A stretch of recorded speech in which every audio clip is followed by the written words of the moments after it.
네, 북한의 무력 도발이 이어진 가운데 3일에 걸쳐 집속 탄두탄 발사 시험을 한 것으로 드러났습니다. 그냥 단거리 탄도미사일이 아니고 집속탄을 발사했다 이런 사실이 전해지고 있는데 악마의 무기라고도 불리고요. 이번에 저희가 전쟁을 워낙 자세하게 다루면서 이란이 쓰는 무기다 이렇게도 알려져 있습니다. 이현종 위원님. 네. 집속탄을 발사했다. 이건 어떤 의미가 있는 걸까요? 사실 지금 이란 전쟁 때 이란이 집속탄을 사용을 했습니다. 예. 이게 이제 모탄과 자탄으로 구성이 되어 있습니다. 즉 보통 보면 이제 미사일이 하나가 되어 있는데 이 하나의 탄두 부분에 자탄들이 한 수백 개 정도가 있어요. 그게 일정 정도 시점에 가서는 이게 열리면서 그 자탄들이 확 확산이 됩니다. 네. 그래서 지금 이번에 북한이 발사한 이 KN-11 같은 경우는 지금 축구장 한 10개 정도를 한꺼번에 다 그냥 초토화시킬 수 있는 그런 위력을 가지고 있는 어마어마하네요. 그러니까 굉장히 민간의 피해가 크기 때문에 전 세계적으로 한 100개국 정도가 이거를 금지하는 협약을 다 가입을 하고 있는데 북한은 그렇지 않습니다. 자, 그러다 보니 저 자탄들을 실험했다는 것은 정말 어떤 굉장히 큰 피해를 줄 수 있다는 것을 경고하는 용이라고 보여지는데 북한이 지금 최근에 중동 전쟁이 있으면서 매일같이 지금 탄도미사일을 발사하고 있고 심지어 저렇게 집속탄까지 지금 발사하고 있는 것은 결국 우리가 이런 만큼의 어떤 무장력을 가지고 있다. 우리를 침범하지 마라. 라는 어떤 그런 메시지를 발산하기 위한 게 아닌가 그런 생각이 듭니다. 네. 이란이 실제로 집속탄을 사용한 것들로 포착되는 영상들도 저희가 이번 전쟁 기간 동안 볼 수가 있었습니다. 정혁진 변호사님, 지금 잠깐 축구장 10개 초토화 정도 말씀 주시긴 했는데 이게 대체 어떤 위력이 있는 무기인 건가요? 조금 전에 이현종 위원님 말씀하신 것처럼 폭탄 속에 폭탄이 있는 거예요. 그러니까 탄체 내에 수백 개의 자탄이 있고 그게 터지게 되면 어마어마한 일이 벌어지지 않겠습니까? 그러니까 저 집속탄이라고 하는 것은요. 어떤 명확하게 어떤 특정 상대를 정밀하게 타격하겠다 이게 아니고 일단 한번 터뜨리면 광범한 지역에 다 초토화되는 거기 때문에 거기에 뭐 누가 군인들이 있건 민간인이 있건 뭐가 있건지 간에 한꺼번에 다 그걸 갖다가 파괴하겠다는 이러한 거니까 그러니까 원칙적으로 집속탄은요 사용하면 안 되는 무기입니다. 그런데 그것을 북한이 실험했다라고 하는 거고 그 실험의 대상이 어디겠습니까? 결국은 우리나라 아니겠는가? 지금 굉장히 우려할 만한 그런 상황인 거고요. 이 부분에 대해서 우리 정부가 우리 군이 잘 대비를 해야 되는 것은 확실하다 그런 생각이 듭니다. 네. 어제 하루에만 북한이 미사일 도발을 2번이나 했었습니다. 근데 그 전에는 무인기 도발과 관련해서 이재명 대통령의 어떤 언급이 있었고 거기에 화답하는 반응까지도 왔었는데요. 최진봉 교수님, 그럼에도 불구하고 이렇게 집속탄 발사 시험까지 했다. 이건 저희 어떻게 해석을 해야 되는 거예요? 저는 이게 우리나라를 겨냥한 게 아니고 미국을 겨냥한 거라고 생각해요. 이란이 지금 비대칭 전력, 그러니까 무슨 말이냐면 군사 전력으로 보면 이란은 미국을 따라잡을 수가 없어요. 누가 봐도 미국이 이기는 전쟁이잖아요. 그런데도 버티고 있는 이유는 바로 이런 비대칭 전력을 사용하기 때문이건 소형 뭐 드론이라든지 아니면 집속탄 이런 걸 사용하기 때문에 그래요. 그냥 결국은 북한도 우리도 이거 있어. 북한 입장에서는 이란이 저렇게 공격당하는 게 상당히 두려울 겁니다. 미국이 다음 타깃으로 쿠바를 지명했지만 북한도 여러 번 언급한 적이 있었어요. 그리고 악의축 발언할 때 세 개 나라를 이란, 이락, 북한이었거든요. 그럼 이란, 이라크는 이미 전쟁을 했어요. 이제 뭐 나머지는 북한밖에 없는 거잖아요. 물론 북한을 공격하면 안 되지만 그러니까 북한 입장에서는 미국에 대해서 던지는 메시지일 수도 있다. 탄도미사일에 저걸 실어가지고 만약에 대륙간 탄도미사일 쏘아보세요. 저거 미국까지 갈 수 있는 거거든요.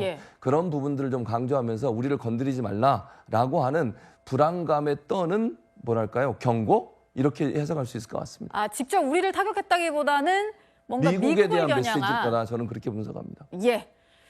북한의 어떤 집속탄 시험 발사까지도 한번 짚어봤습니다. 자, 미국과 이런 이스라엘의 협공 속에 이란은요 40일 가까이 버텼죠. 근데 거기서 힌트라도 얻은 걸까요? 북한이요. 이란이 쓴 무기를 따라서 꺼내 들었습니다.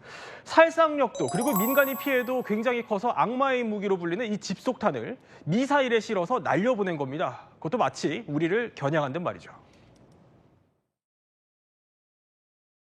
북한이 말하는 화성포 11형에서 집속탄을 사용한 것이 이번이 처음이라고 할 수 있을까요? 분석 중에 있습니다. 북한에서도 발표를 한 만큼 우리 군의 대응 능력은 어떤지 좀. 우리 군은 굳건한 한미 연합방위 태세 하에 북한의 어떠한 도발에도 압도적으로 대응할 수 있는 능력과 태세를 유지하고 있습니다. 아니 뭐 하루에 왜 이렇게 탄도미사일 몇 번씩 쏘나 했더니 이런 이유가 있었어요. 보니까 이 북한이 쏘아 올렸다는 3종 세트입니다. 보면은 집속탄, 정전탄, 전장의 무기 체계까지 아니 이거 위력이 어느 정도예요? 엄청나죠. 저것을 이제 북한판 이스칸데르라고 하는 예. 화성 11형 혹은 우리 이제 KN-23이라고 하는 이렇게 부르는데요. 이런 발사 플랫폼을 통해서 네. 집속탄, 정전탄, 전자기 무기 체계를 사용을 하게 되면 만약에 유사시 개전 초기에 저것을 이제 우리 수도권 지역에 그러니까 우리 수도권 지역이라고 한다면 서울과 예. 경기 지역이 되겠죠. 근데 이 지역이 대한민국 전체 면적의 한 11%에 해당이 되지만 네네.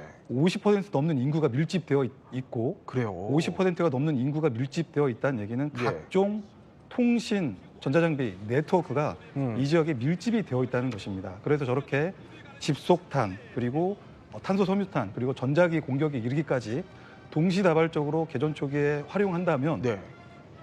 북한 입장에서는 만약에 전쟁을 결심한 북한 입장에서는 개전 초기에 엄청난 화력을 유도해서 네. 빠른 시간 안에 전장의 주도권을 잡을 수 그래요? 있는 굉장히 유력적인 무기다. 그리고 한반도 전역에 대한 사거리 능력이 있기 때문에 굉장히 유력적인 무기라고 평가할 수가 있겠습니다. 특히 그 이번에 쏘았다는 그 집속탄 같은 경우는 저렇게 추정 영상이지만 자, 저런 집속탄은 자탄이 이제 수십 개가 한꺼번에 떨어지니까 이게 사실 민간 살상성이 워낙 커요. 근데 이거를 지금 단거리 탄도미사일에 탑재해서 지금 북한이 발사했다는 거예요. 근데 이 단거리 탄도미사일 알고 보니까 최대 사거리가 900km 정도밖에 안 된다는데 결국 대남용이라는 얘기 아니에요? 그렇죠. 조금 전에 합참 공보실장도 저런 미사일에 대해서 한미가 현재 분석 중이라고 있다라고 이렇게 발표를 했는데요. 예. 굉장히 이례적인 상황입니다. 그냥 탄도탄이 아니고 탄두부에 집속탄을 썼다는 것입니다. 이 집속탄이라고 하는 것은 하나의 고폭탄 혹은 미사일, 항공 폭탄 안에 수십 개 혹은 수백 개의 자탄을 넣어서 목표 상공에서 폭발시켜서 이렇게 살포하게 되면 광범위한 지역에 대해서 동시에 공격하는 그래요. 그런 굉장히 좀 그런 확산형 탄두인데요. 네. 북한이 아마 이번이 처음은 아닐 거라고 저는 생각을 합니다. 근데 참고로 이 집속탄을 국제사회가 쓰지 않도록 하는 국제 협약이 있습니다. 한 120개 국가 정도가 네. 이 협약에 가입이 되어 있는데 가입이 되어 있지 않은 우리에게 친숙한 나라들이 있죠. 현재 전쟁을 하고 있는 미국과 이란과 이스라엘 그리고 전쟁을 하고 있는 러시아와 우크라이나 그리고 북한도 여기에 포함이 되어 있습니다. 특히 이번에 북한이 KN-23 플랫폼에 저런 집속탄을 이렇게 사용한 이유는 역시 우크라이나 전쟁의 파병을 통해서 실전 경험으로 축적한 교훈을 이 KN-23 성능 개량을 통해서 시험 발사한 걸로 보이고요. 특히 자탄이 수십 개에서 수백 개에 이르기 때문에 한 번 한반도에 만약에 사용을 하게 되면 우리 입장에서는 네. 한국형 미사일 방어 체계가 교란될 수가 있는 겁니다. 저 자탄 하나 잡기 위해서 패트리어트나 사드를 발사해야 되는 그런 하나 상황도 잡으려고. 있을 수 있기 예. 때문에 굉장히 그런 부분들을 염두에 두고 그렇군요. 시험 발사를 했다 이렇게 네. 볼 수가 있습니다. 그러니까 사실상 사거리만 봐도 우리를 겨냥하면서 이렇게 집속탄으로 뭐 축구장 10개도 북한이 초토화시킬 수 있다 이렇게까지 엄포를 놓고 있는 겁니다. 자, 하나 보여드릴게요. 한글로 써져 있죠. 자, 이게 러시아 우크라이나 전장에서 포착된 북한제 집속탄으로 추정되는 겁니다. 자, 저것들을요. 3D 프린터로도 저런 부품을 만들 수도 있다고 합니다. 실제로 그러니까 북한이 얼마나 많이 생산하고 있는지 추정이 되는 그런 대목인데 김도로 박사님. 예. 그러니까 이번에 그 이란도 집속탄 써서 이스라엘 아이언돔 방공망 흔들었잖아요. 근데 예. 그거를 의식한 것 같아요, 북한이. 그러니까 이란의 이번 전략이 이제 가성비 전략이었습니다. 저가 드론과 미사일 통해서 이스라엘 다층 최첨단 방공망에 과부하를 걸리게 하는 것이었는데요. 예. 북한이 여기서 이제 힌트를 얻어서 3D 작업을 통해서 값싼 비용으로다가 대량 생산하고 이렇게 하면서 이제 대량 살상을 노리는 어떤 그러한 힌트를 얻지 않았을까 생각을 하는데요. 그런 부분에 대해서는 힌트를 좀 잊었으면 좋겠고요. 경거망동하지 않았으면 하는 바람을 갖고 있습니다. 네, 자, 저렇게 이란 상황을 보고 마치 의식한 듯 이런 시험 발사를 했다는 건데 이런 상황에서요. 자, 이렇게 한반도 안보가 위중한데 트럼프가 본격적으로 아니 이번에 그 전쟁을 좀 지원 안 한 나라들에 대해서 보복 검토를 한다는 소리가 들리네. 이거 무슨 얘기예요?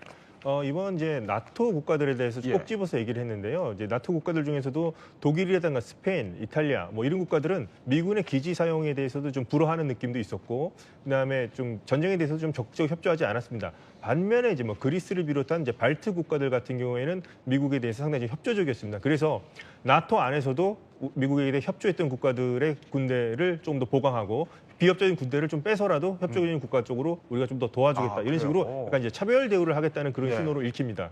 그래서 우리나라 같은 경우에도 나토는 아니지만 분명히 동맹에게도 주는 신호라고 볼 수 있겠습니다. 그래서 우리나라도 트럼프 대통령의 이런 좀 거래적 외교에 대해서 대비할 필요가 있지 않나 그렇게 생각합니다. 우리에게도 주는 신호일 수 있다. 또 간접적인 또 대비가 필요하겠다는 생각이 듭니다.